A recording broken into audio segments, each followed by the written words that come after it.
byaffe. Embeera ebadde yakinyika Ggube ku kyalo Jenda mu tawuni kanso y'e Katovu mu disitulikiti y'Eryantonde. Abatuuze bagwikiriza munnaabwe nga kakkanye ku mukyala we amutematema. Abatuuze balabise nga bebasobedde bamaze ne basitula omukyala okumuddusa mu ddwaliro ng'asigaddeko kikuba mukono.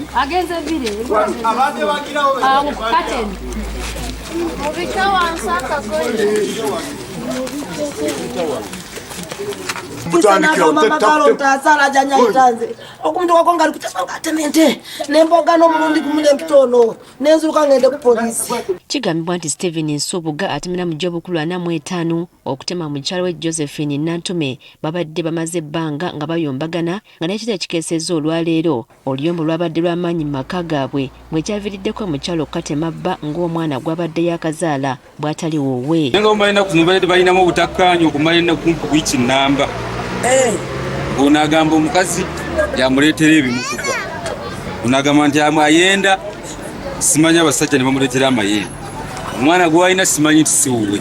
Wede yadde yamuwoninga dda omukazi ne yeekubira endu n'olwabakuumaddembe obutatwala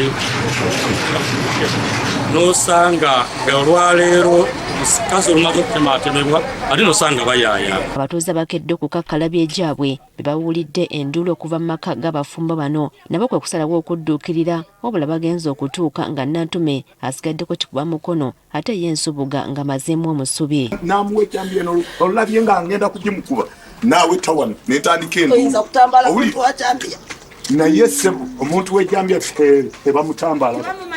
Singa mbadde nnyina waakiri ekiti ky'osobola okugamba nti bw'akuba akola kireyo. Nsubuga oluvannyuma lw'okudduka ate amaze ne yeetwala ku poliisi y'e Katovu okwewonya abatuuze ababadde beesomye okumugajjambula. Sekirabangako nze omuntu atematema munne ng'embezi. Okusinziira ku batuuze nga bakulembeddwamu mmeeya wa Katovu Town Council Abdulrahman Sali, abafumbo bano ng'oggyeko okwerumiriza okubaliga babadde bakozesa n'ebiragalalagala. Bwavu bungi, ebiragalalagala bisusse ate ng'abakuumaddembe bye baali badde bakola nga abakuumaddembe okunoonyeza abanywi b'enjaga ng'ebyo si bye bakola n'osanga bakola emirimu egitagwanidde. Kyokka Nsubuga gwe tusanze ku poliisi e Katovu asabye mukyala we n'abatuuze okumusonyiwa nti kubanga ekikolwa kino akikoze mu butamanya. Simanyi nsonga simanyi